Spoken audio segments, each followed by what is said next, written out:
everyone. Guten Morgen alle zusammen. So the notes that I put in initially, I've just reposted them. Just put the ones away you've got, if you've got them, and take the ones I've just posted. Also das sind die Notizen, die richtigen Notizen, die was ich zuletzt geschickt habe. Okay, Fiona, nimm dein Mütze auf, bitte. Danke. Okay, let's open with prayer. Also wir fangen an mit Gebet.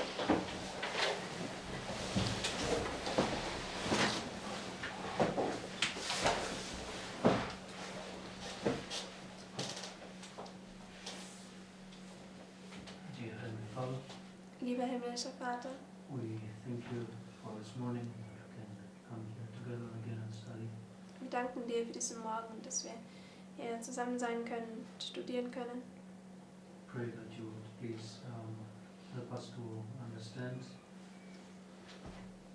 Bitte hilf uns, dass wir auch verstehen können and that we would be able to follow. And I pray that you would also help Brother Mark to relay his thoughts in a good manner. und dass wir in der Lage sind zu folgen, und wir wollen auch bitten, dass du Bruder Mark auch hilfst, dass er seine Gedanken in einer guten Weise auslegen kann. And I pray that you would please send your Holy Spirit upon us. Und ich möchte beten, dass du deinen Heiligen Geist ausgießt über uns. Please pour your golden oil into our hearts for your witnesses. Und bitte gieße dein goldenes Öl durch die zwei Zeugen in unsere Herzen. And help us to receive it. Und hilf uns, dass wir es erhalten. In Jesus' name. In Jesu Namen. Amen. Amen.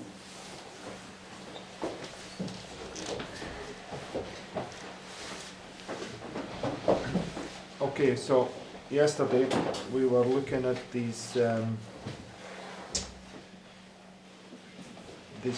principles of the difference between morality or individual person's morality and how symbols are represented in prophecy. Gestern haben wir uns ja angeschaut, also wie bei Individuellen eben diese moralischen Prinzipien sein können, wie es aber in der Prophetie dann gesehen wird. And just to give you another couple of thoughts on that, and we were talking about this yesterday. Und ich gebe euch ein paar weitere Gedanken dazu, denn wir haben ja gestern darüber gesprochen. Remember when we studied this little time of peace, Wenn ihr dann daran zurückdenkt, als wir die kleine Zeit des Friedens studiert haben, when we know that in the U.S. Civil War, the black people, when they were delivered, Sister White likens them to the Jewish nation. und als im US-Bürgerkrieg die Schwarzen dann befreit wurden, Schwester White, sie verbindet das mit The Hebrews when they came out of Egypt. also mit den Hebräern, als sie aus Ägypten herauskamen. So, personally, nobody knows what specifically their religion was, but the point was that it was about a principle about them illustrating a people that were in slavery and were now delivered from that slavery. Also niemand kennt natürlich diese Menschen in Person, aber es ist eben dieses Prinzip, dass diese Menschen in Sklaverei waren und sie wurden eben befreit von der Sklaverei. Yes? And there's another one. Also the soldiers of the north. Yeah, okay, that was the one I was trying to. Also the northern soldiers who died on the battlefield were likened unto the martyrs dying to set people free from slavery. Und auch von der nördlichen Armee, diese Menschen, die was auf dem Kriegsfeld gestorben sind, sie sind eben auch verglichen worden mit diesen Märtyrern, die sterben, Um andere freizusetzen. um andere freizusetzen. So it has nothing to do with them personally, right? Also das hat nichts mit ihnen persönlich zu tun, Nothing to do with their individual beliefs. also nichts mit ihren persönlichen Meinungen. Nothing to do with whether they were sinners or not sinners. Es hat nichts damit zu tun, ob sie Sünder waren oder nicht Sünder waren, It's what collectively they were illustrating, right? sondern was sie eben insgesamt oder kollektiv dargestellt haben. And we really need to wrap our minds around this. right? Wir müssen diesen Punkt eben wirklich verstehen. Okay, so anyway, this morning we're going to look at Gog and Magog and what it represents. Also heute Morgen werden wir uns Gog und Magog anschauen und was das darstellt. Okay, so first of all, let's go to the historical setting. Also wir gehen zuerst einmal zu dieser historischen Auslegung. So first comes the natural, followed by the spiritual. Right? Zuerst kommt ja das Natürliche gefolgt vom Geistlichen. Okay. Okay, so let's read this from the Handbook of Bible Students, page 400. Wir lesen das erste Zitat. It says, descendants of Japheth, Gomer, the eldest son of Japheth, descendants of Japheth, Gomer, the eldest son of Japheth, is thought to have been the ancestor of many of the nations that peopled the continent and islands of Europe, and some of whose names, for example, Germans, Cimbri, Cambrai, Cumbri, and Cimmery, Crimea, the principal consonants in Gomer, or letters corresponding to them, are still preserved. Magog represents the Scythians, Madai the Medes, Javan the Greeks, Tiras the Thracians, Ashkenaz, eldest son of Gomer, is believed to have peopled the shores of the Black Sea, which received from him its first designation, Axenos, afterward changed into Euxine. Magog, Tubal, and Meshech are noticed by Ezekiel as settled in the north, and perhaps their names may be recognized in the well-known terms Mogul, Mongolia, Tobolsky, Moscow, and Muscovy. From these or from other descendants of Japheth that peopled the isles or remote coasts of the Gentiles, the great races of Europe, including the Greeks, the Romans, and the more modern nations, must have sprung. Okay, now you can go through the pioneers, and they're nearly all in agreement that the Scythians are Magog. Also wenn man zu den Pionieren geht, dann kann man sehen, dass sie fast alle in Übereinstimmung sind, dass diese Skythen, ich glaube Skythen steht hier, also dass diese Skythen für Magog stehen. Okay, and you can look this up for yourself, but Magog is what we would know today as Russia, extended right across to where Ukraine is. Right? Aber Magog, wie wir verstehen würden, ist sozusagen Russland und erweitert eben also inkludiert mit Ukraine. Okay, so that doesn't mean that prophetically the battle of Gog and Magog is about Russia, right? Also das bedeutet jetzt nicht, dass prophetisch gesehen dieser Krieg von Gog und Magog in Russland ist. Right? It just means that they are typifying this what's going to happen at the end of the world, right? Das bedeutet einfach, dass sie das typifizieren werden, was am Ende der Welt geschieht. Okay, so the point is that we are still in the types, right? Und der Punkt ist eben, dass wir ja noch immer in den Typen sind. So anyway, let's just go to Revelation chapter 20, Wir gehen jetzt zu Offenbarung Kapitel 20 verse 7. und Vers 7. It says, and when the 1,000 years are expired, Satan shall be loosed out of his prison, and shall go out to deceive the nations which are in the four quarters of the earth, Gog and Magog, to gather them together to battle, the number of whom is as the sand of the sea.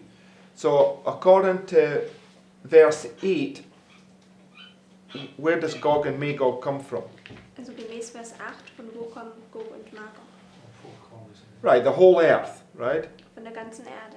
Right, and if we read this next quote, Und wenn wir dieses nächste Zitat lesen, right, it's from the letter to the little flock. I can't remember what W is. It's also das ist dieses, writing to the little flock, yeah, something like that. das WLF, also Schriften zu der kleinen Herde. It says, and I saw that Christ is the vine and the children the branches. So Satan is the root and his children are the branches. and at the final destruction, Gog and Magog, the whole wicked host, will be burnt up root and branch. So Gog and Magog, prophetically speaking, is the whole world, Satan and all those that joined with him, right? Also prophetisch gesprochen ist Gog und Magog die ganze Welt, also Satan und all diejenigen, die was sich ihm angeschlossen haben. But history shows that Magog is the lands of Russia, stretching from Ukraine right across to the east, the eastern side, the eastern seas across that end. Aber die Geschichte zeigt uns, dass Magog dieses Land von Russland ist, also mit der Ukraine und bis auch in den Osten hinein. If you look up in the Pioneers, they talk about the Dnieper, the Volga, and all these rivers that are very famous that are across in that area. Und wenn man zu den Pionieren geht, sie sprechen eben von der Wolga und von all diesen Flüssen, die was The Dnieper. von der Dnieper. You know, it's a big river that goes right through the middle of Ukraine. Und das ist ein großer Fluss, der was durch die Ukraine geht. Und sie sprechen eben von diesen Flüssen, dass die da in diesem Gebiet sind. Okay, so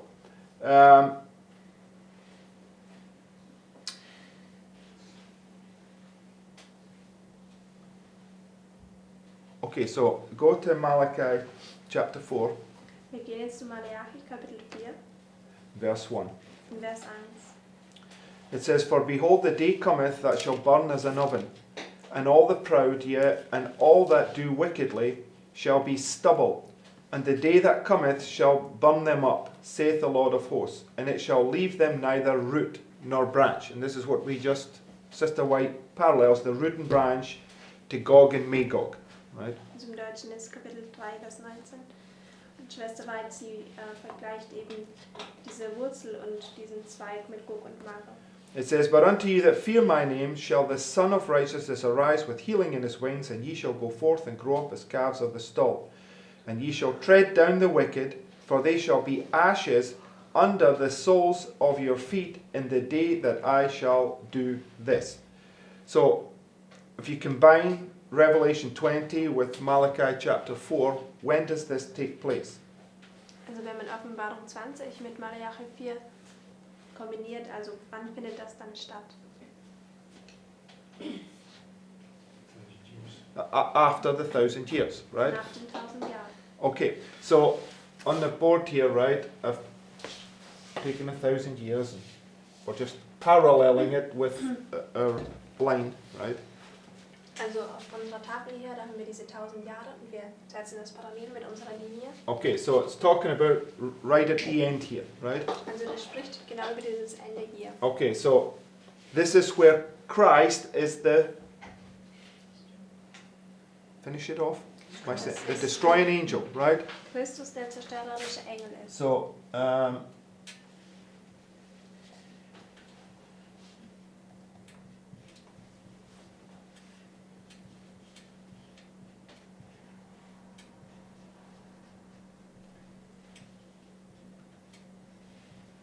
Christ destroys the wicked, right at this point. Also Christus zerstört hier die Bösen. Okay, so go to Revelation 20, verse 9. Wir gehen jetzt zur Offenbarung 20 in Vers 9. It says, And they went up on the breadth of the earth, and compassed the camp of the saints about and the beloved city, and fire came down from God out of heaven, and devoured them. And the devil that deceived them was cast into the lake of fire and brimstone, where the beast and the false prophets are, and shall be tormented day and night forever and ever. And I saw a great white throne, and him that sat on it, from whose face the earth and the heaven fled away, and there was found no place for them. And I saw the dead, small and great, stand before God, and the books were opened, and another book was opened, which is the book of life. And the dead were judged out of those things which were written in the books according to their works. And the sea gave up the dead which were in it, and death and hell delivered up the dead which were in them, and they were judged every man according to their works. And death and hell were cast into the lake of fire. This is the second death. And whosoever was not found written in the book of life was cast into the lake of fire. So which death was it? Also welcher Tod war The es, second death, right? der zweite. So it's the second resurrection, right? Also das ist die zweite Auferstehung. Right, so right here, at the end of the 6,000 years, you have the first resurrection, right? Also genau hier am Ende der 6000 Jahre haben wir die erste Auferstehung. And it's so here you have the second resurrection, right? Und hier haben wir dann die zweite Auferstehung. And how are they punished? Wie werden sie bestraft? Fire and brimstone, right? Mit Feuer und Schwefel. Okay. So fire and brimstone, right? Also mit Feuer und Schwefel. Right. So now, so when we come to the seventh plague, right? Also wenn wir jetzt zur 7. Plage kommen, According to Revelation 14, what takes place here? was findet hier statt gemäß Offenbarung 14? The first harvest, right? Die erste Ernte. And then at the end of the seventh plague, you have the second Und harvest. am Ende der 7. Plage haben wir die zweite Ernte. And the harvest is a resurrection, right? Und die Ernte ist ja eine Auferstehung. Right? So you just have the exact same pattern, right? Also wir haben genau dasselbe Muster. But at the end of the seventh plague, who comes and destroys? Aber wer kommt am Ende der 7. Plage und zerstört? Satan, right? Satan.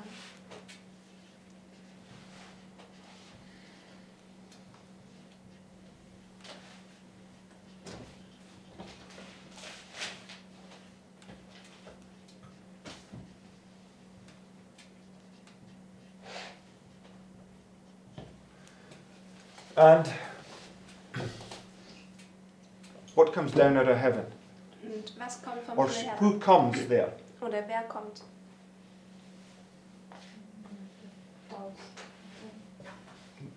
Go on, just think about this. We've studied this out. Who's coming to destroy here? So Satan and who else? Also Satan und wer noch? Wer kommt, um zu zerstören? His angels, right? Seine Engel. And how are they coming? Und wie kommen sie? No, they're coming as fire and brimstone. Sie kommen als Feuer und How Schwefel. often have we looked at this, right? These eight. Just to remind us of this point. Just go to Revelation 8. Wir gehen zu Offenbarung 8.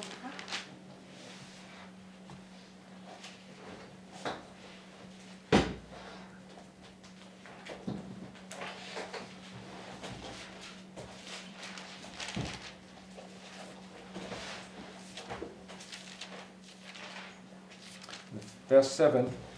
Offenbarung 8 und Vers 7. This is the trumpets. It says, Also das sind diese the Posaunen. first angel sounded, there was followed hail and fire mingled with blood. Right? So how's the hail? Also wie ist der Hagel?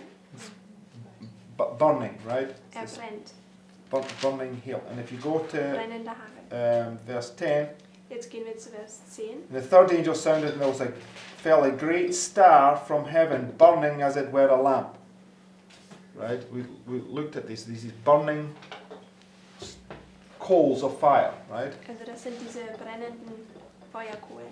Okay, so Satan and his angels are loosed there, they're allowed to come and destroy the wicked, right? Also Satan und seine Engel sind hier gelöst und ihnen wird erlaubt, dass sie die Törichten eben zerstören. And they're likened to fire and brimstone. Sie werden mit Feuer und Schwefel verglichen. Okay, so we go here, we'll take the type 9/11, right? Also wir kommen jetzt hier hin und wir nehmen den Typus den 11. September. Okay, so who's playing the role there? Und wer spielt hier die Rolle? Radical Islam, right? Der radikale Islam. Right, so and just to remind us of this point, just go to Revelation 9 and verse 1. Und um uns an diesen Punkt zu erinnern, wir gehen zu Offenbarung 9 und Vers 9 Vers 1. Kapitel 9, Vers 1. It says, and the fifth angel sounded, and I saw a what? Come on, guys, are we following this morning? A star fall from heaven, right? Also ein Stern, der vom Himmel fällt. Unto the earth, and to him was given the key of the bottomless pit, right? And this is the destroying angel in Revelation 9:11, right? Und das ist dieser zerstörerische Engel in Offenbarung 9 und Vers 11. Let's read it. It says they had Wir lesen das. a king over them, which is the angel of the bottomless pit, whose name in the Hebrew tongue is Abaddon, but in the Greek tongue his name is Apollyon, right? So Satan is the destroying angel through which entity? Also Satan ist dieser zerstörerische Engel, durch welche Macht oder Entität? Radical Islam, right? Durch den radikalen Islam. And if you just go to verse 17. Und wenn wir zu Vers 17 gehen, And thus I saw the horses in the vision, and them that sat on them having breastplates of fire and of jacinth and brimstone. And the heads of the horses was as the heads of lions, and out of their mouths issued fire and smoke and brimstone. By these three was the third part of men killed, by the fire and by the smoke and by the brimstone which issued out of their mouths. Right? So here we have radical Islam. also hier haben wir den radikalen Islam. They are the destroying angel, Und sie sind der zerstörerische Engel. and it's fire and brimstone. Und hier ist auch dieser Feuer und Schwefel.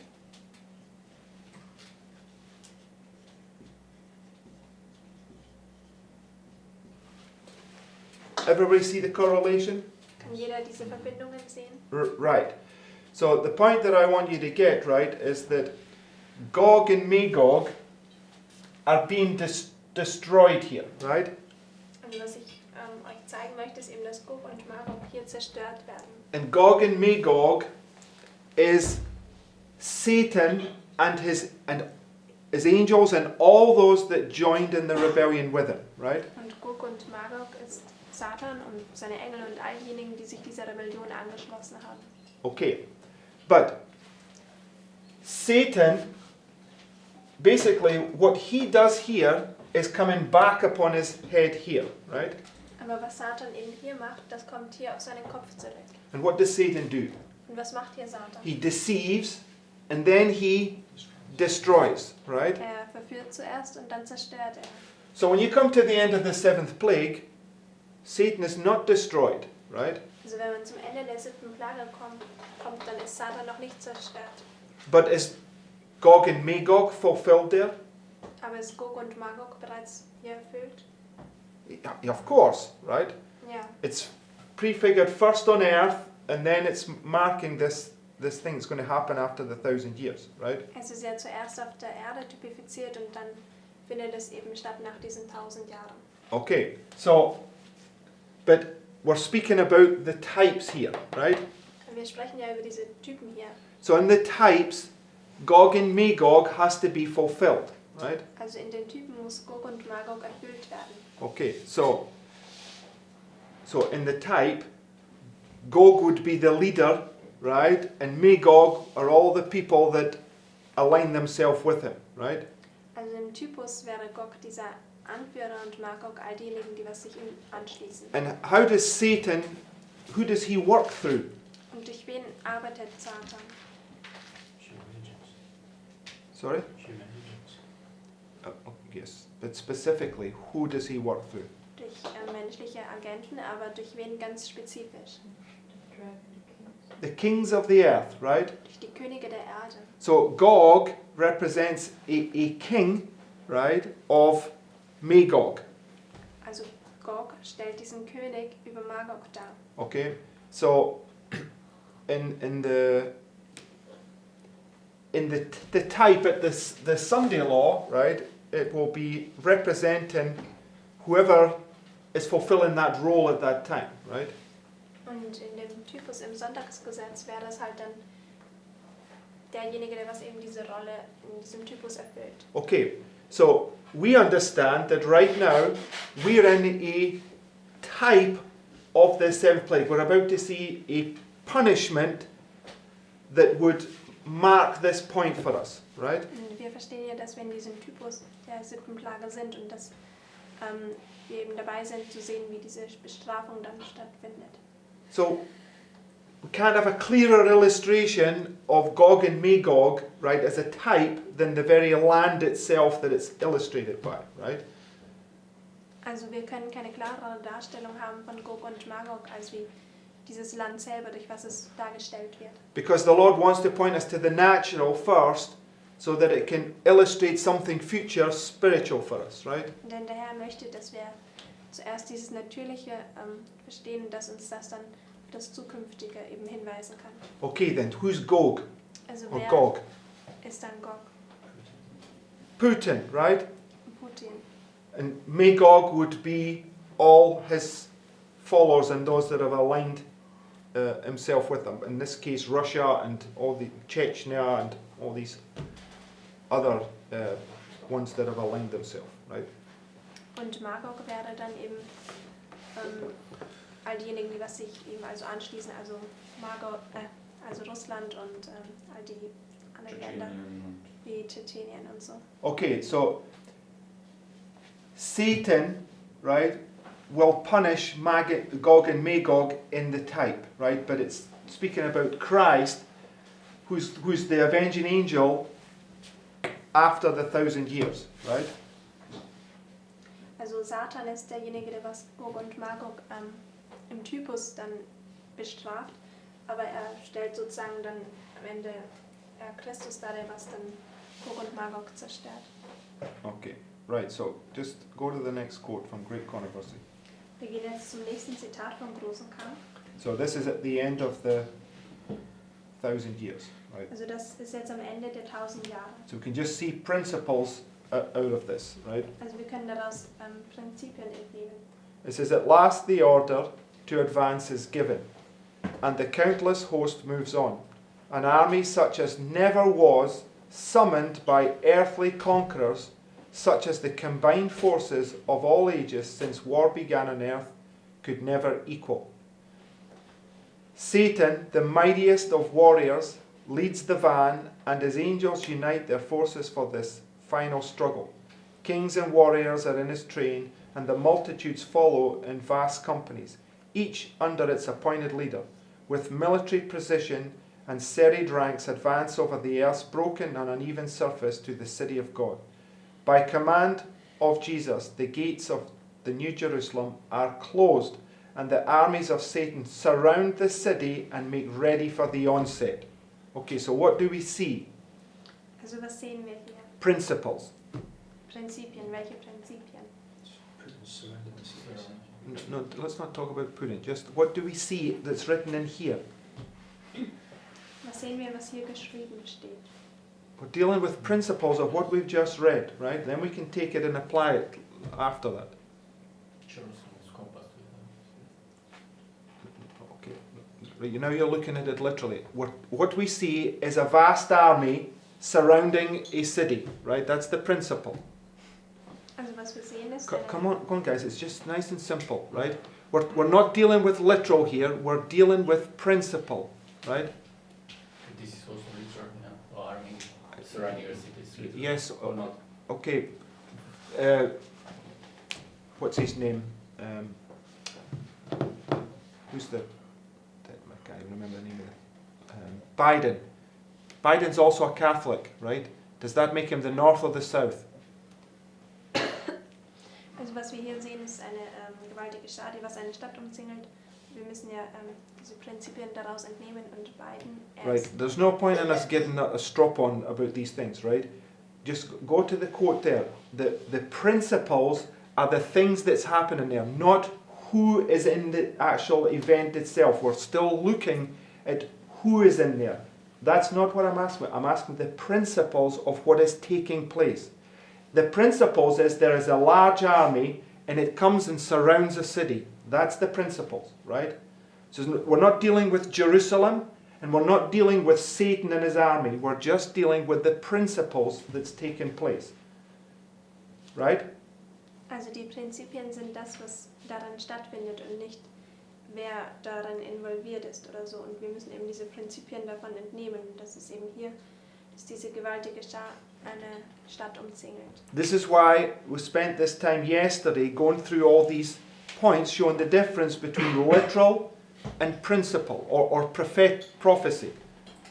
Und das ist auch, warum wir gestern uns das angeschaut haben, dass eben einerseits dieses Buchstäbliche ist und dann also das Prophetische. Right? So, like for instance, Ahasuerus in the book of Esther, right, when he's gathering his armies, it's not about Ahasuerus, it's about Christ.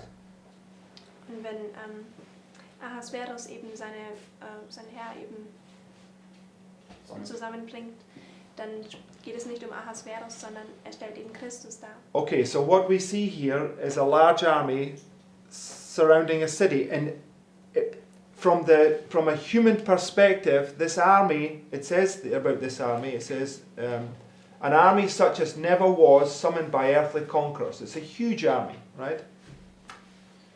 Und es sagt eben, es ist diese gewaltige Schar, wie es sie eben noch nie auf der... Also sie ist von... Ja, wie sie noch nie war und sie ist von irdischen Eroberern eben befehligt worden. Okay, so just on the principle there, we see a large army coming and surrounding the city, right? Also dieses Prinzip ist, wir sehen eben das gewaltige Heer, was eben kommt, um diese Stadt zu umzingeln. Okay, so now if we take it and apply it to the type to Ukraine, what's happening at the moment, what was his main goal from going into there? Und wenn wir das jetzt anwenden auf den Typus, was eben momentan stattfindet in Ukraine, also was war sein hauptsächliches Ziel von Putin, dass er dorthin ging? Overthrow the government. Yeah, in which city? Kiev. In Kiev, right? What did you say? Kiev. Also die overthrow the government in Kiev. Also er wollte diese Herrschaft eben stürzen, die Regierung stürzen in Kiev. Right? So Kiev is the capital city, and has the Russian army come in with this huge army and mostly surrounded the city there, right? Und Kiew ist ja die Hauptstadt und dieses russische Heer hat ja hauptsächlich Kiew umzingelt. Right? Principles are the same, right? Also die Prinzipien sind dieselben. Okay, go to the... Ich glaube, er meinte, dass sie fast ganz Kiew umlagert haben schon. Okay, also sie haben fast ganz Kiew umlagert. Right, go to the next quote. Wir gehen zum nächsten Zitat.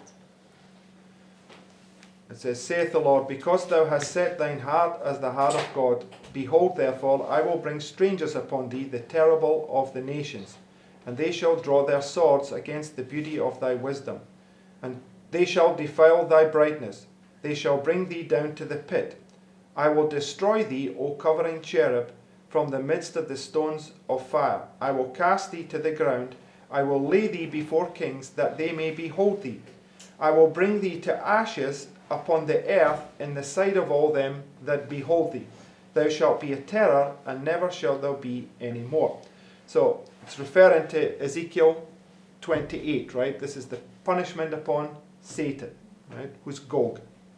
Also das bezieht sich auf Ezekiel 28 und das ist diese Bestrafung über Satan, welcher ja Gog ist. It says, every battle of the warrior is with confused noise, and garments rolled in blood. But this shall be with burning and fuel of fire. The indignation of the Lord is upon all nations, and his fury upon all their armies. He hath utterly destroyed them, he hath delivered them to the slaughter. Upon the wicked he shall rain quick, burning coals, fire and brimstone, and horrible tempest. This shall be the portion of their cup. Right? It's the same illustration, right? Also das ist dieselbe Darstellung. Im Deutschen ist das ein anderes Zitat. It says, fire comes down from God out of heaven. The earth is broken up. The weapons concealed in its depths are drawn forth. Devouring flames burst from every yawning chasm. The very rocks are on fire. The day has come that shall burn as an oven. It's quoting Malachi, right? Also das zitiert jetzt Maleachi. The elements melt with fervent heat, the earth also, and the works that are therein are burned up. The earth's surface seems one molten mass, a vast seething lake of fire. It is the time of the judgment and perdition of ungodly men, the day of the Lord's vengeance and the year of recompense for the controversy of Zion. So what is it? What time is it? Also welche Zeit ist das? The day of the Lord, right? Der Tag des Herrn. And we've looked at the day of the Lord. We know the day of the Lord is here at the end of the 1,000 years, right? Und wir haben uns ja den Tag des Herrn angeschaut und gesehen, dass das ja am Ende der 1000 Jahre ist. But we also know that it's at the end of the 7th plague. Und wir wissen auch, dass es auch am Ende der 7. Plage ist. And we know that 9/11 typified that event, right? Und wir wissen, dass der 11. September dieses Ereignis vorausstattete.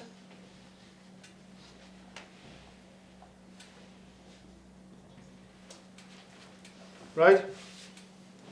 So the Lord has shown us these things line upon line, right? Also der Herr zeigt uns diese Dinge Linie auf Linie.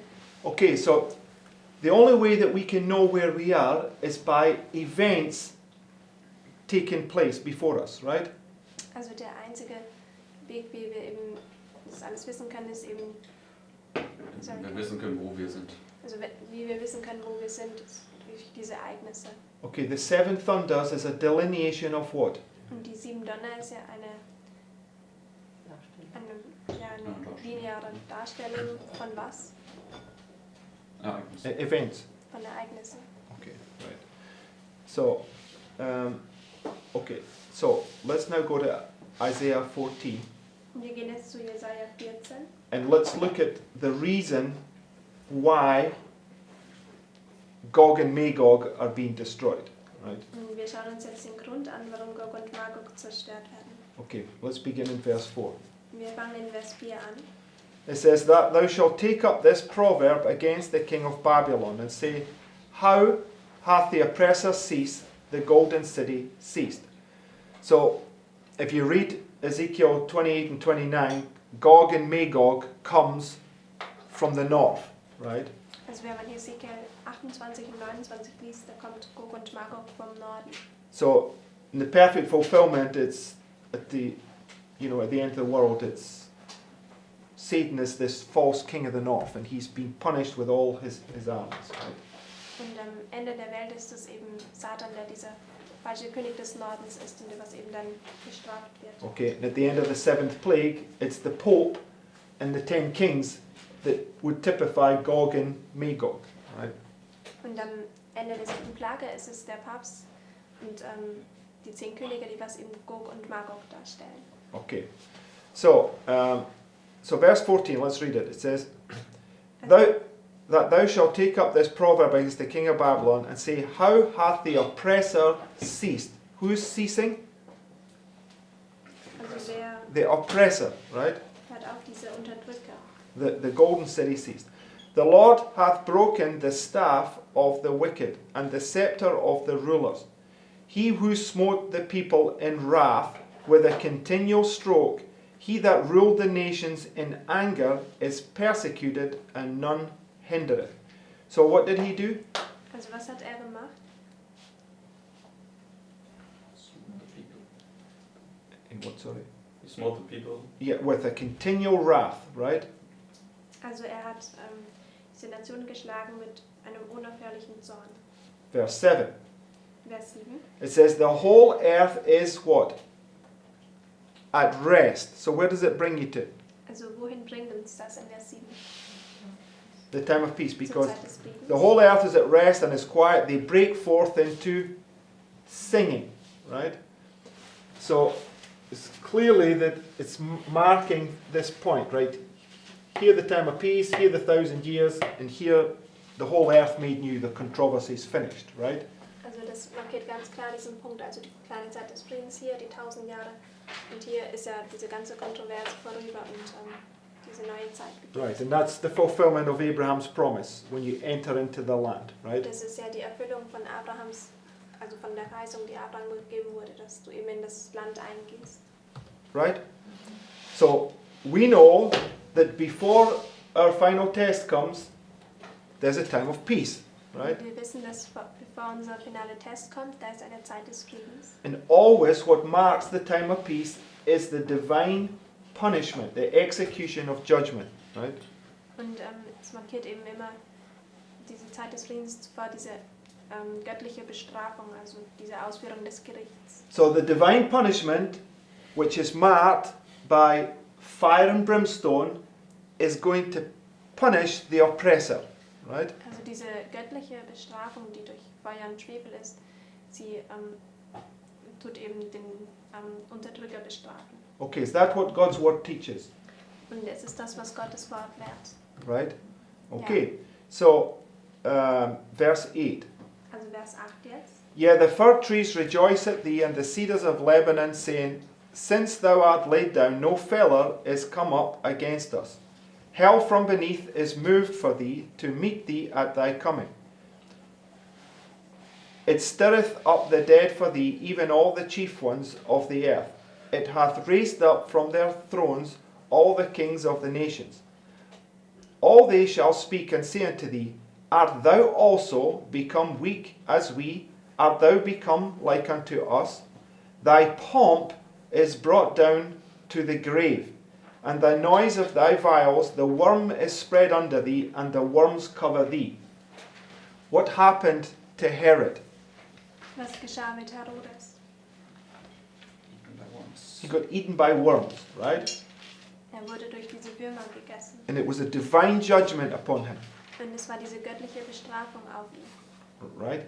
And when that divine judgment, if I remember it, when that divine judgment took place, that's when Christ came out of Egypt, right? Und wenn eben, als dieses göttliche Gericht stattfand, da kam Christus aus Ägypten heraus. Right? So you see it's marking the same thing. And why was Herod punished? Also wir können hier dasselbe sehen, warum wurde denn Herodes bestraft? Become proud. He was more than proud. The people were worshipping him as a god, right? Also er war nicht nur sehr stolz, sondern die Menschen, sie haben ihn auch angebetet wie einen Gott. Right? Do many of the Russian people see Putin as like a godlike figure? Und sehen viele von dem russischen Volk, also Putin, wie eine göttliche Figur? Okay, you can go look that up for yourself, right? Ja, also darüber könnt ihr euch selbst informieren. Okay, it says, verse 12. Wir lesen Vers 12. How art thou fallen from heaven, O Lucifer, son of the morning? How art thou cut down to the ground, which did weaken the nations? What's happening in the world at the moment? Also was geschieht momentan in der Welt? What is it that makes the nations strong? Was ist es, was diese Nationen stark macht?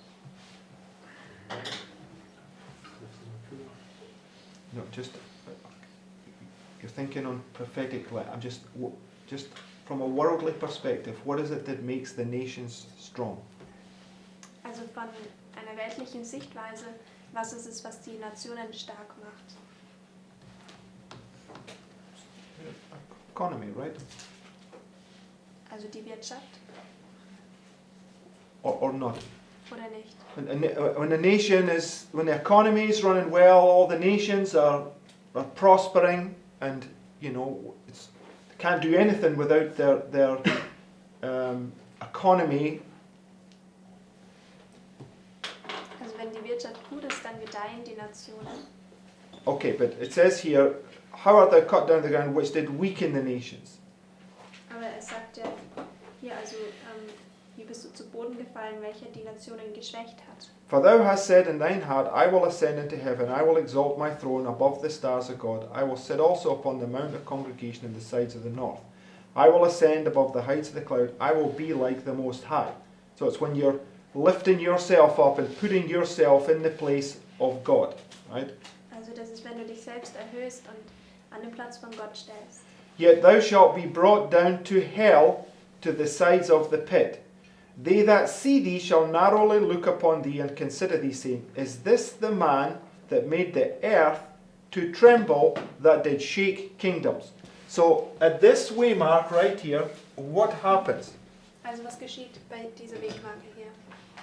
Prophetically speaking. Jetzt prophetisch gesprochen. No, the kingdoms are shaken, right? Die Königreiche, sie werden erschüttert. It's the shaking of the heavens and the earth, right? Also die Erschütterung von dem Himmel und der Erde.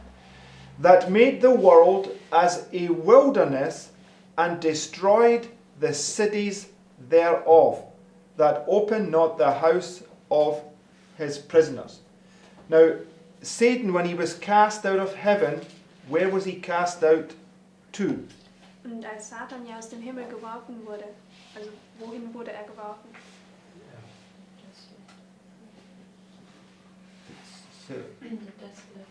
Right, yes, because that's what we're talking about. Just go to Genesis chapter 1. Und wir gehen zu 1. Mose Kapitel 1.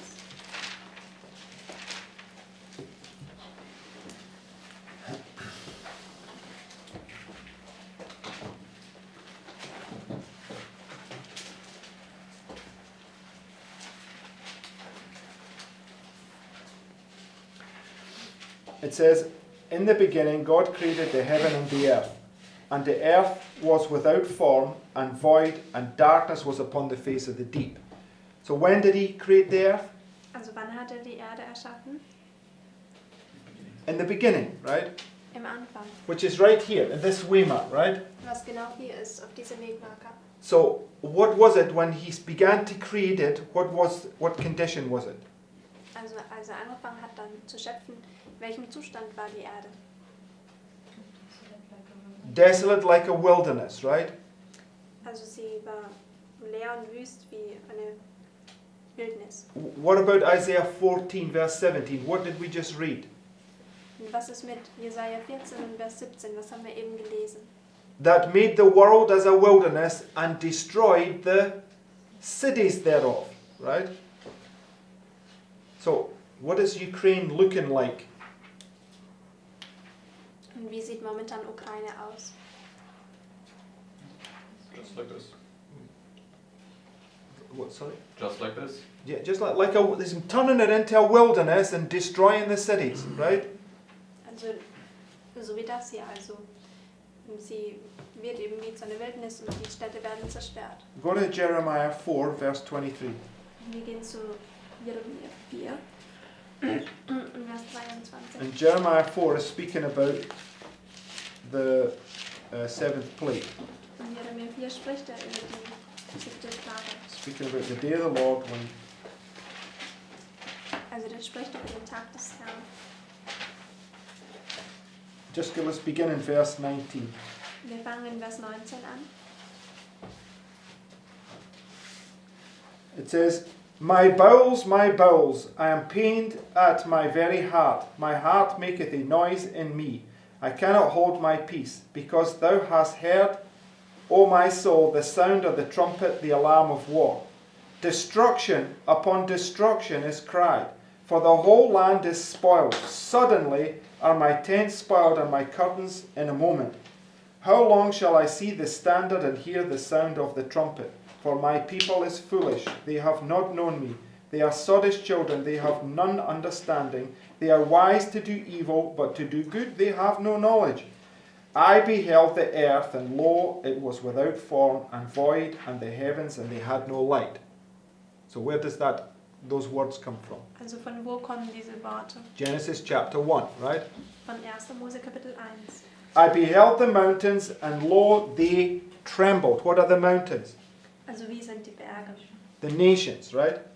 Sie sind die Nationen. And all the hills moved lightly. I beheld, and lo, there was no man, and all the birds of the heaven were fled. I beheld, and lo, the fruitful place was a wilderness, and all the cities thereof were broken down at the presence of the Lord and by his fierce anger. Right? So, it's marking this point. So when Satan got cast out of heaven, he gets cast down to this desolate wilderness, and then the very next thing the Lord does is he recreates everything, right, in the beginning, right? Also wenn das findet hier bei diesem Punkt statt. Und wenn eben Satan heruntergeworfen wird vom Himmel, so kommt er dann auf diese Wüste, auf diese Erde, was wie eine leere Wüste ist. Und was dann aber danach direkt stattfindet, ist, dass eben Gott alles neu schöpft. So the beginning is his creation work and the end is the destructive work, right? Also am Anfang ist dieses Schöpfungswerk und am Ende ist dann dieses zerstörerische Werk.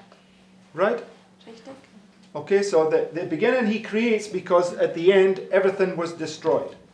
Also am Anfang schöpft er, denn am Ende wurde alles zerstört. So in order for us to have a time of peace, there's a divine judgment comes, right? Which is marking where the land is a desolate wilderness and all the cities have been laid low, right? Also damit eine Zeit des Friedens auch für uns kommen kann, muss eben zuerst dieses göttliche Gericht stattfinden, wo eben alles zerstört wird und die Städte wüstgelegt werden. Okay? It's representing Gog and Magog, right? Und das stellt eben Gog und Magog dar. Okay, so that's historically at least the very land that was initially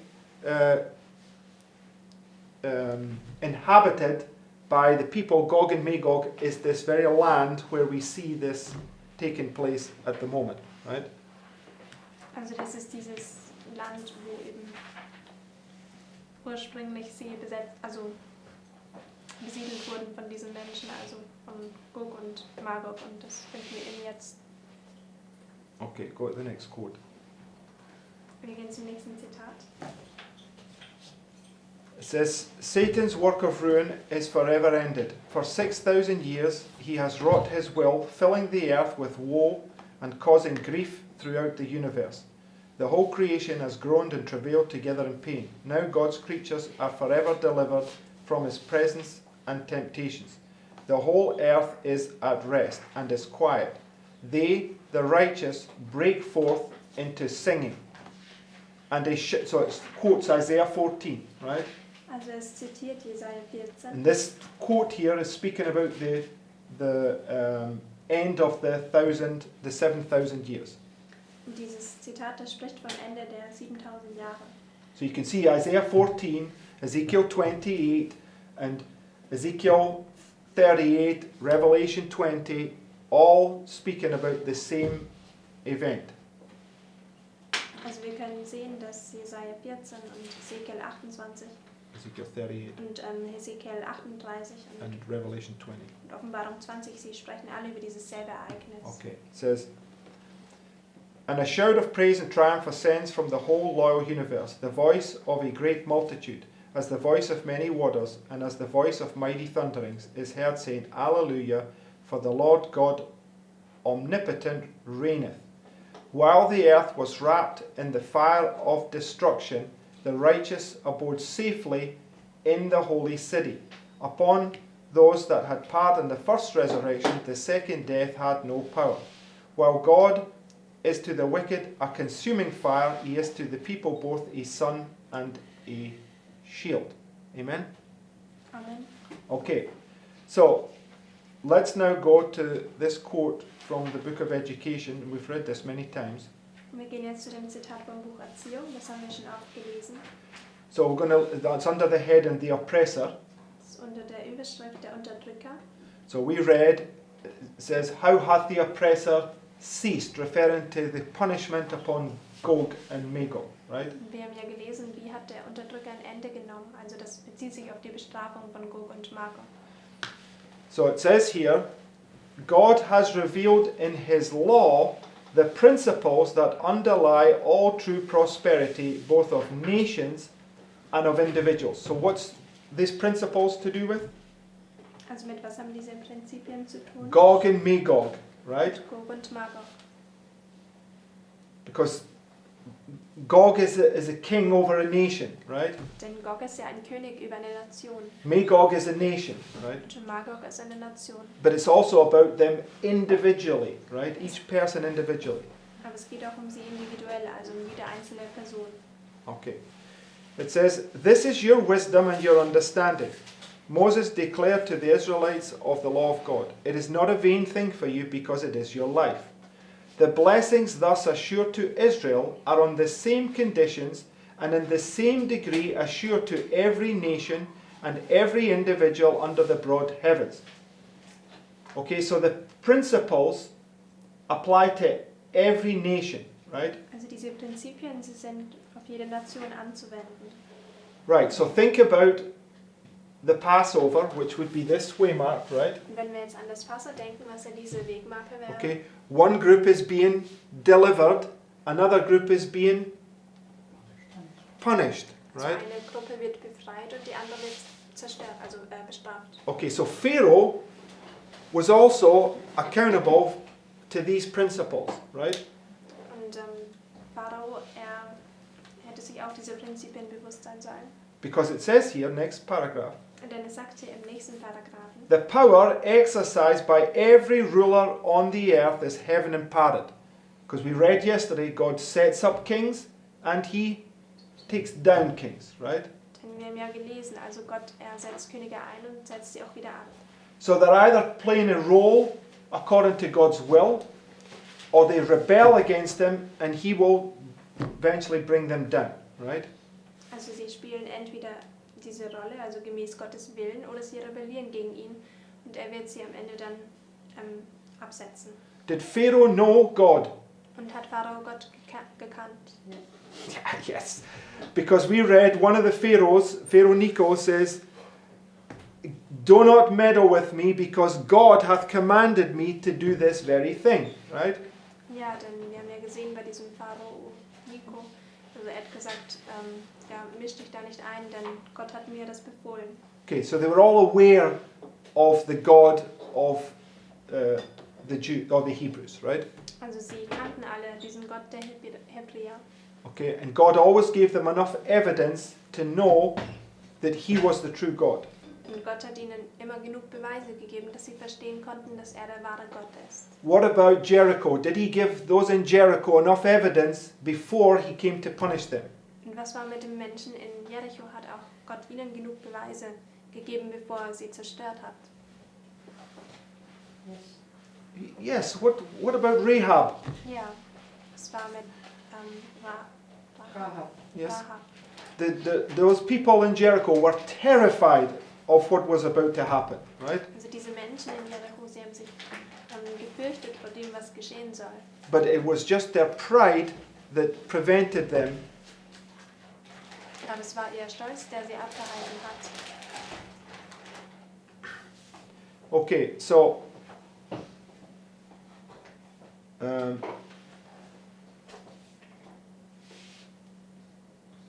so the power exercised by every ruler on earth is heaven imparted, and upon his use of the power thus bestowed, his success depends. To each the word of the divine watcher is, I girded thee, though thou hast not known me. So, did the Lord say this to Putin? Also hat der Herr das auch zu Putin gesagt. He's under these very same principles, right? Er ist unter diesen selben Prinzipien. And to each the words spoken to Nebuchadnezzar of old are the lesson of life.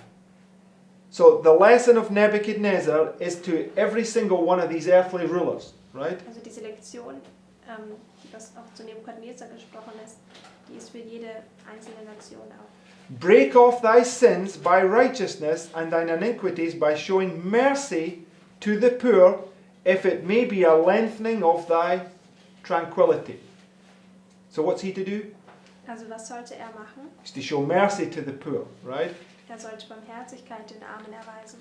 So, how is he showing mercy to even his own people? Und zeigt Barmherzigkeit zumindest zu seinem eigenen Volk?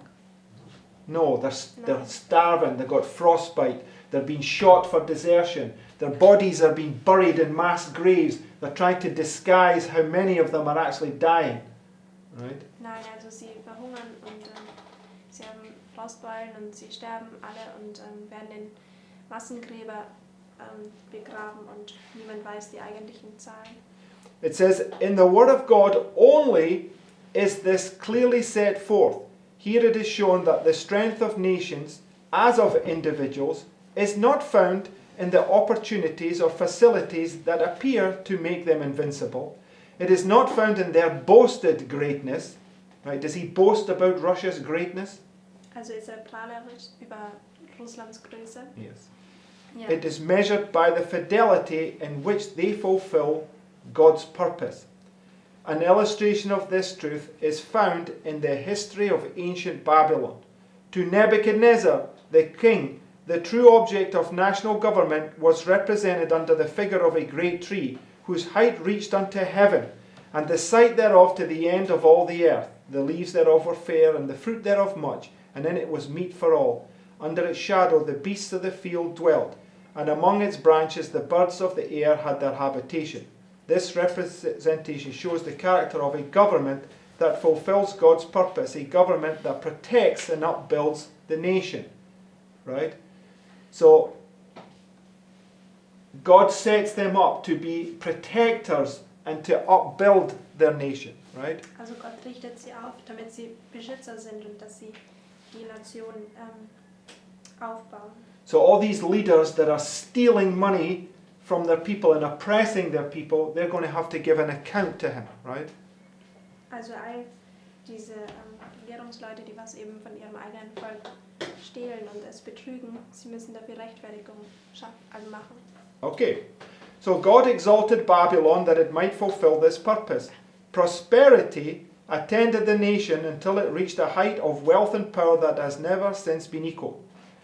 Now if you just look at how much prosperity has come upon Russia since Putin came into power, right? Und wenn man sich anschaut, wie viel Wohlstand über Russland kam, als Putin in der Macht war. He has turned it around from this broken communist state into one that all the world fears, right? Also er hat das von diesem gebrochenen kommunistischen Staat in eine Macht verwandelt, die was die ganze Welt fürchtet. I'm just watching yesterday, he amassed a wealth of 600 billion, right? Sorry? Er hat einen Wohlstand von über 600 Milliarden zusammengebracht. Also er hat einen Wohlstand von über 600 Millionen. 600 Milliarden. Okay, gemacht. so all through the oil and the gas, he's totally modernized the country, the army, and many other things. Also alles durch das Öl und das Gas. Er hat das ganze Land modernisiert und all diese Dinge. Wir brauchen das Zitat in Deutsch. Okay, it says, God exalted Babylon that might fulfill his purpose. Prosperity attended the nation until it reached a height of wealth and power that has never since been equaled, fitly represented in the scriptures by the inspired symbol a head of gold. But the king failed of recognizing the power that had exalted him. Nebuchadnezzar, in the pride of his heart, said, Is not this great Babylon that I have built for the house of the kingdom by the might of my power and for the honor of my majesty? Now, is Putin trying to build an empire? Und versucht ja Putin ein Imperium aufzubauen. Yes, right. All these principles are all there, right? Ja, also all diese Prinzipien, sie sind da. But it says, instead of being a protector of men, Babylon became a proud and cruel oppressor. Does he fit those characteristics? Also hat er diese Eigenschaften. Right. Ja. The words of inspiration picturing the cruelty and greed of rulers in Israel reveal the secret of Babylon's fall. So, this is to all leaders, right? Also das ist an all diese Regierungen. So, the cruelty and greed of rulers, right?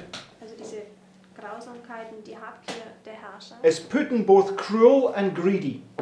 Also ist nicht, weil dieses Grausam und das Habgierig. Yeah, of course. He's been amassing his own personal wealth, right? Ja, also Putin ist das also. Okay, it says, the cruelty and greed of rulers in Israel reveal the secret of Babylon's fall and the fall of many another kingdom since the world began. History just repeats itself, right? Also die Geschichte, sie wiederholt sich. Ye eat the fat, and ye clothe you with the wool. Ye kill them that are fed, but ye feed not the flock. The diseased have ye not strengthened, neither have ye healed that which was sick, neither have ye bound up that which was broken, neither have ye brought again that which was driven away. Neither have ye sought that which was lost, but with force and with cruelty have ye ruled it. Perfect principles being fulfilled, right? Also das sind perfekten Prinzipien, die erfüllt werden.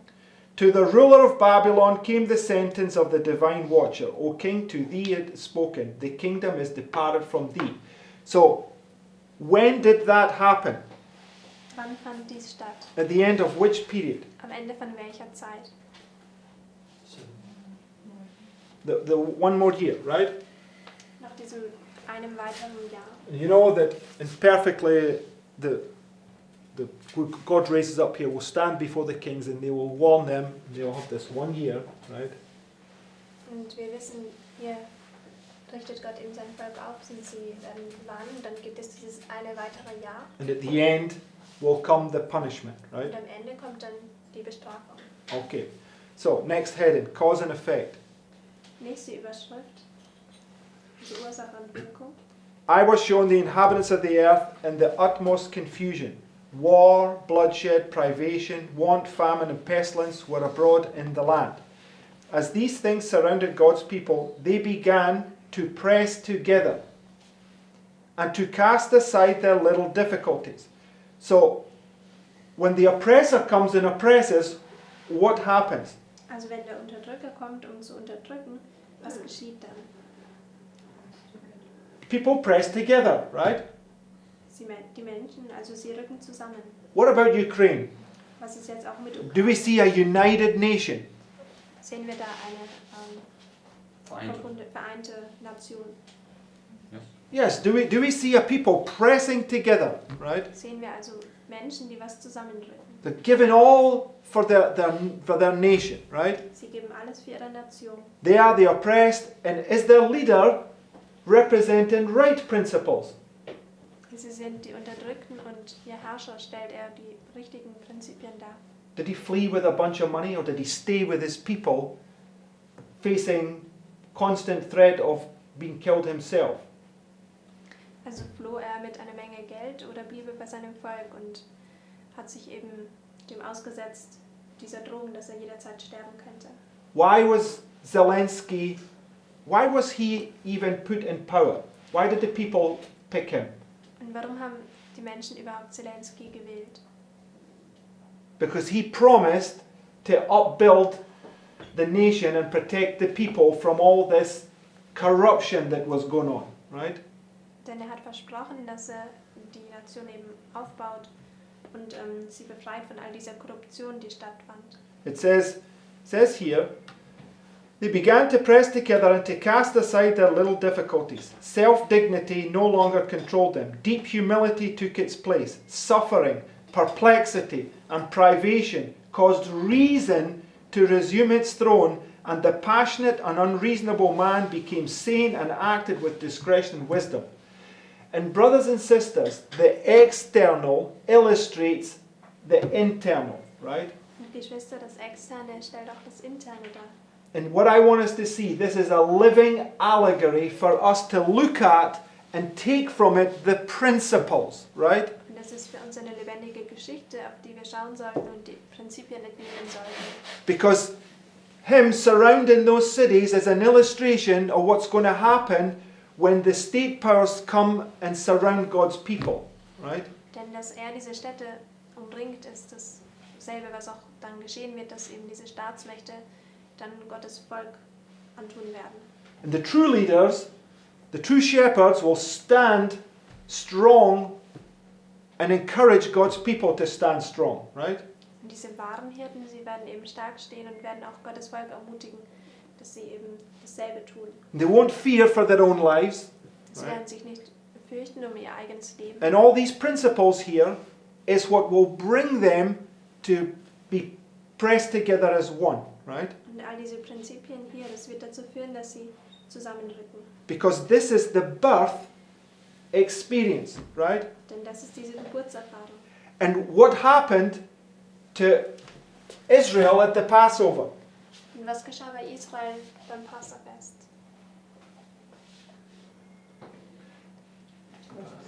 It was the birth of a nation, right? Es war die Geburt einer Nation. So what are we about to see? Also was werden wir sehen? A birth of a nation, right? Eine Geburt der Nation. Ukraine is one to break free, right, and wants to become part of the EU. Wants all that. It wants to be this born again kingdom, right?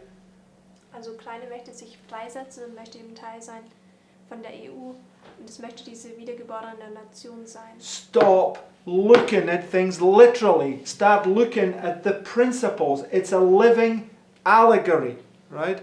Also man soll aufhören, diese Sachen sich buchstäblich anzuschauen, sondern diese Prinzipien davon verstehen. Das ist eine lebendige Geschichte für uns. The whole nation is crying out to be delivered, right? Also diese ganze Nation, sie ruft eben, um befreit zu werden. Okay. Next paragraph.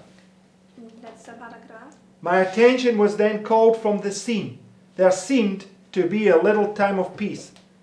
Once more the inhabitants of the earth... Okay, we don't need to read that because it's going into something else. But the point is, right, it brings you to the little time of peace, right? Also der Punkt ist, es bringt uns zu dieser kleinen Zeit des Friedens. Okay, so when you... The trumpet powers, right? Also bei diesen Posaunenmächten, The trumpet powers typify the plagues. und diese Mächte der Posaunen, sie schatten eben diese Plagen voraus. Okay, specifically, the trumpet power, okay, you've got the first woe, Also wir haben hier diese erste Wehe, second woe, die zweite Wehe. it's marking, what does it say about, let's just go there, Revelation 11 and verse 12. Und wir gehen dorthin, wir gehen zur Offenbarung 11 und Vers 12. It says, and they heard a great voice from heaven saying unto them, come up hither. And they ascended up to heaven in a cloud, and their enemies beheld them. This is the deliverance of the two witnesses, right? Also das ist diese Befreiung von den zwei Zeugen. In the same hour there was a great earthquake, and the 10th part of the city fell, and in the earthquake were slain of men 7,000, and the remnant were affrighted and gave glory to the God of heaven. The second woe is past, and behold, the third woe cometh quickly. So that's the first group of people that are lifted up right here, right? Also das ist diese erste Gruppe von Menschen, die was hier erhöht werden. And the seventh angel what? Sounded, right? Seventh trumpet. Siebte Posaune, ja. And there were great voices in heaven saying, the kingdoms of this world are become the kingdoms of our Lord and of his Christ, and he shall... Oh, sorry, we didn't read verse 14. Verse 14 says, Vers 14. the second woe is past, and behold, the third woe cometh what? Quickly, right? It's coming quickly. Also sie kommt schnell. Now we know that the seventh plague, right here, is progressive, right? Und wir wissen ja, die siebte Plage ist hier progressiv. But the perfect fulfillment of the seventh plague is at the end when Christ comes. Aber die perfekte Erfüllung von der siebten Plage ist am Ende, wenn Christus kommt. So hence, this is why I think it says here, the third woe cometh quickly. Und das ist auch, warum ich denke, dass es eben hier sagt, die dritte Wehe, sie kommt schnell. And we always understood that 9/11 was marking the third woe. Und wir haben ja immer verstanden, dass der 11. September die dritte Wehe markiert. Okay, it's marking when those buildings are brought down. It's marking the punishment upon them. Also das markiert, wenn diese Gebäude heruntergebracht werden, diese Bestrafung, die stattfindet. Okay, so and just go to verse 8. Und wir gehen zu Vers 18, sorry. 18. It says, the nations were angry, and thy wrath is come, and the time of the dead that they should be judged, and that thou shouldest give reward unto thy servants the prophets, and to the saints, and them that fear thy name, small and great, and shouldest destroy them that destroy the earth. So who's been destroyed? Also wer wird zerstört? The destroyer is being destroyed, Und der right? Zerstörer wird zerstört. So the destroyer has two phases, right? Also der Zerstörer hat zwei Phasen. He's destroying in here and then gets destroyed at the end by the destroyer, Er zerstört hier und dann am Ende wird er zerstört durch den Zerstörer. right? Richtig? Okay, so Satan's agents are doing the bill in here, then Satan destroys them, right? Also Satans Agenten, sie machen dieses Werk hier und dann zerstört Satan sie. Okay, it's just fulfilling Satan and his whole hordes destroying in here, and then Christ finally destroys them at the end, right? Das illustriert einfach auch hier, wie Satan und seine Schar hier alles zerstören und dann am Ende zerstört Christus sie. So what I want you to see, the wrath of God is when the destroyer destroys those that were destroying. Also dieser Zorn Gottes ist das, wenn der Zerstörer dann diejenigen zerstört, die was zerstört haben. Which is right at the end here, Was genau hier am Ende ist. right? So when the destroyer, Gog, gets destroyed, now you know that that's at the beginning where the earth is made new. It's the time of peace, right? Also wenn der Zerstörer Gog zerstört wird, kann man wissen, dass es diese Zeit des Friedens ist, wo eben diese Erde neu gemacht wird. Right? Okay, and the last verse. Letzter Vers. And the temple of God was opened in heaven, and there was seen in his temple the ark of his testament, and there were lightnings and voices and thunders, and an earthquake and great hail. Right? This is this political upheaval that will take place at this Weimar, right? Also das ist dieser politische Aufruhr, der was dann bei dieser Wegmarke stattfindet. Okay, so we have to look at these things closely then, and it's already explaining to us what we should see happening, right? Also wir müssen uns diese Dinge genau anschauen und es erklärt uns bereits, was geschehen wird.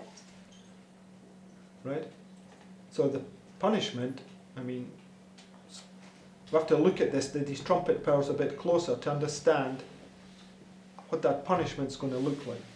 Und wir müssen uns die Posaunenmächte näher anschauen, dass wir verstehen können, wie diese Bestrafung aussehen wird.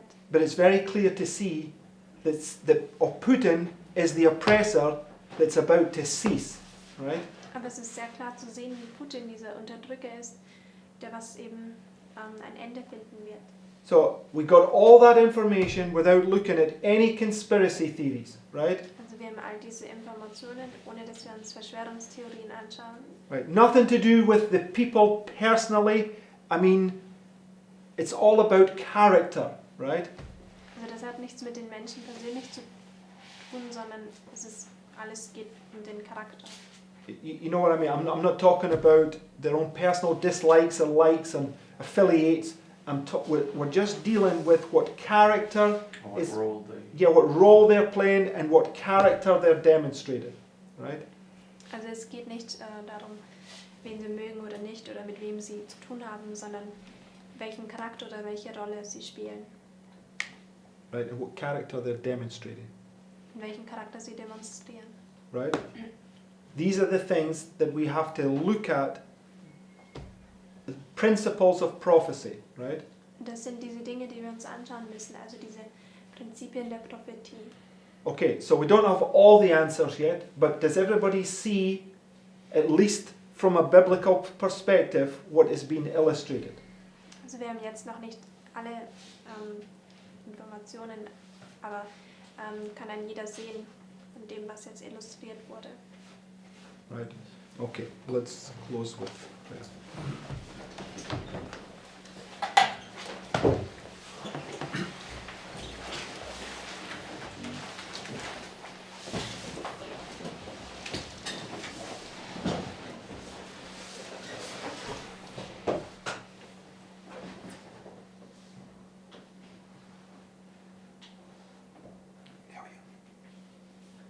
Vater im Himmel, wir danken dir für dein Wort, das du uns gegeben hast, dass du uns mit deiner geistlichen Speise gespeist hast. Dear Heavenly Father, we thank you for your word you have given to us and for the meat you gave to us. Und hilf uns, dass wir über diese Dinge nachdenken während dieses Tages, And please help us to think about these things during the day, dass wir mit deinem Wort erfüllt sind. that we can be filled with your word. In Jesu Namen. In Jesus' name,